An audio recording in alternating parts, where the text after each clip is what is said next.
wabarakatuh. Selamat datang sahabat Bawaslu di Sekolah Kader Pengawasan Partisipatif. Semoga semua yang hadir di kelas ini dalam keadaan sehat dan tetap bersemangat ya. Hari ini kita akan belajar tentang konsep pengawasan partisipatif, yang di dalam subtema ini akan dibahas tentang beberapa hal. Yang pertama tentang hak dan kewajiban, kemudian tentang penguatan partisipasi masyarakat, yang ketiga fungsi Bawaslu, yang keempat strategi pengawasan partisipatif, dan yang kelima kenapa masyarakat harus terlibat. Sahabat Bawaslu, sebelum kita lebih jauh mengupas tentang konsep dan strategi yang paling pas untuk kita lakukan di masyarakat, alangkah lebih baik kita ketahui terlebih dahulu hak dan kewajiban kita dalam pelaksanaan pemilu atau pemilihan. Seperti diketahui bersama bahwa pemilu dan pemilihan adalah cerminan demokrasi dalam bentuk perwujudan pelaksanaan kedaulatan rakyat. Untuk itu, sebagai warga negara yang telah memenuhi persyaratan tertentu, diberi hak untuk dipilih, yang merupakan hak pilih pasif, dan diberikan hak untuk memilih, yang merupakan hak pilih aktif. Memaknai hak pilih aktif adalah semua warga negara yang telah memenuhi persyaratan untuk memilih. Dalam Undang-Undang 7 2017, pada pasal 1 ayat 34 dijelaskan bahwa pemilih adalah warga negara Indonesia yang sudah genap berumur 17 tahun atau lebih, sudah kawin atau sudah pernah kawin, kemudian dipilih dan memilih dalam pemilu dan pemilihan merupakan hak asasi manusia, yang artinya hak yang melekat kepada setiap warga negara sesuai dengan ketentuan undang-undang. Warga negara harus memiliki kesadaran merdeka dan rasional dalam menggunakan hak pilih dan memilih. Selanjutnya, sebagai warga negara harus mengetahui segala informasi terkait penyelenggaraan pemilu atau pemilihan. Ini artinya setiap warga negara diwajibkan untuk memiliki kesadaran akan kebutuhan informasi pemilu atau pemilihan, bagaimana prosesnya, bagaimana pelaksanaannya, serta bagaimana hasilnya. Sahabat Bawaslu, setelah kita mengetahui hak dan kewajiban, berikutnya kita perlu pahami bagaimana cara warga negara untuk menggunakan haknya dalam pemilu atau pemilihan. Yang pertama, kita harus hadir untuk menggunakan hak pilih, kemudian ikut serta secara aktif dalam setiap proses atau tahapan pemilu.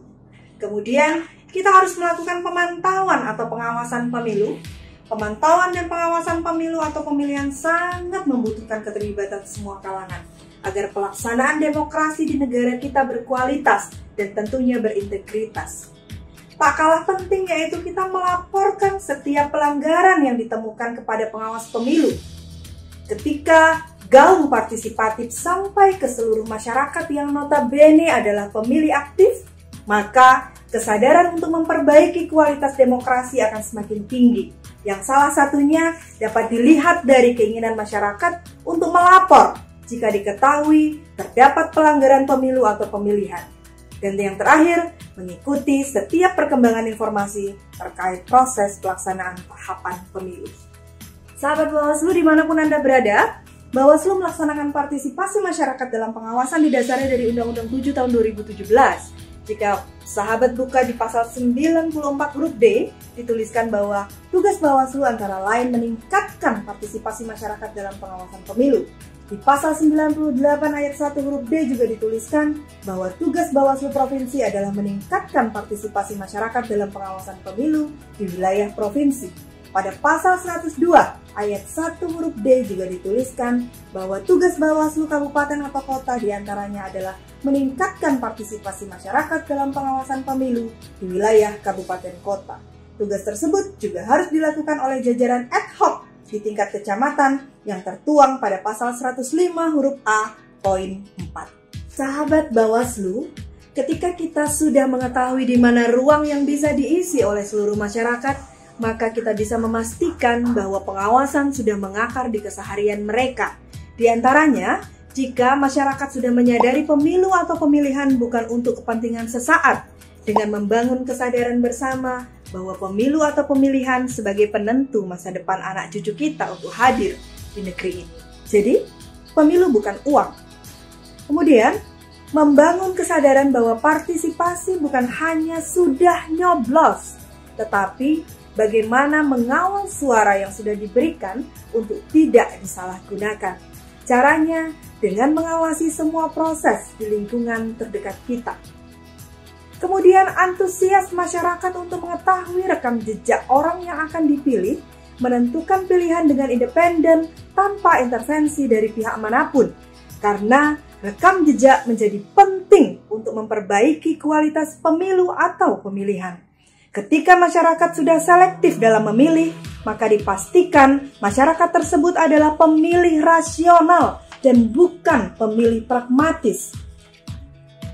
Mendorong tumbuhnya keberanian untuk melaporkan jika ditemukan dugaan pelanggaran dari hasil partisipatifnya. Diam saat melihat atau menemukan dugaan pelanggaran tetapi tidak dilaporkan, artinya membiarkan pemilu kita ini gagal, jauh dari kata berintegritas. Selanjutnya, menularkan kesadaran personal untuk melakukan pengawasan pada banyak orang dengan harapan dari kesadaran tersebut akan muncul kesadaran kolektif untuk melakukan pengawasan dan sifatnya partisipatif yang dimaknai aktif dan dinamis. Terakhir, menjadikan dirinya pioner dalam sebuah gerakan. Ayo mengawasi bersama dengan harapan ketika pengawasan partisipatif ini lahir dari kesadaran, maka akan banyak lahir pengawas-pengawas yang mandiri. Karena satu suara rakyat sangat bernilai dan berharga. Ya sahabat Bawaslu, setelah tadi kita bicara tentang dasar, hari ini kita bicara tentang fungsi Bawaslu. Fungsi Bawaslu pertama melakukan pencegahan, kemudian melakukan pengawasan, kemudian melakukan penindakan, dan terakhir memutus sengketa proses pemilu.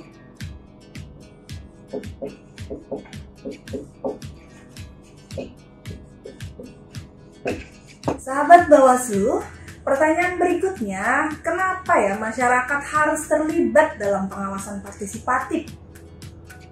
Jawabannya ada 6. Yang pertama, untuk meningkatkan kualitas demokrasi.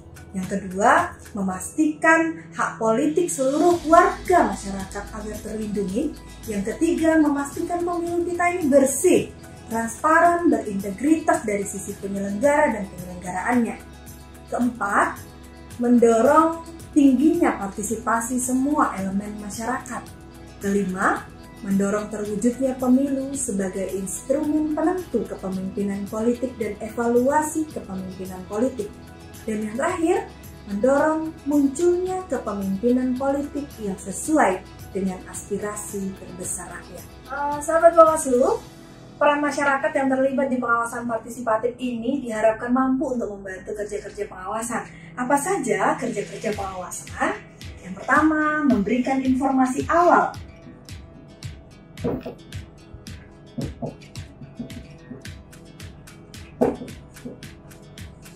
Memberikan informasi awal terhadap dugaan pelanggaran pemilu atau pemilihan, baik itu tahapan maupun non-tahapan.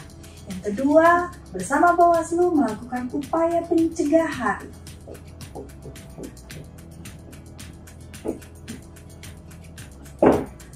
Upaya pencegahan bisa dilakukan dengan berkomunikasi dengan stakeholder, melakukan sosialisasi, dan lain-lain sebagainya. Selanjutnya, upaya pengawasan.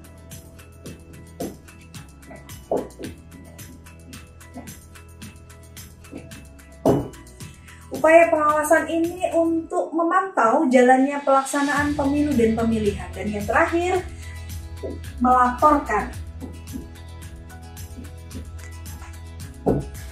Melaporkan ke Bawaslu jika ditemukan dugaan pelanggaran yang terjadi di lingkungan sahabat-sahabat.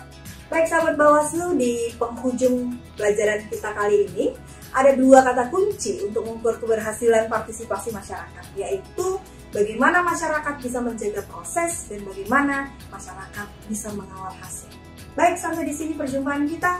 Senantiasa sehat selalu, selamat belajar kembali dan tetap semangat. Assalamualaikum warahmatullahi wabarakatuh.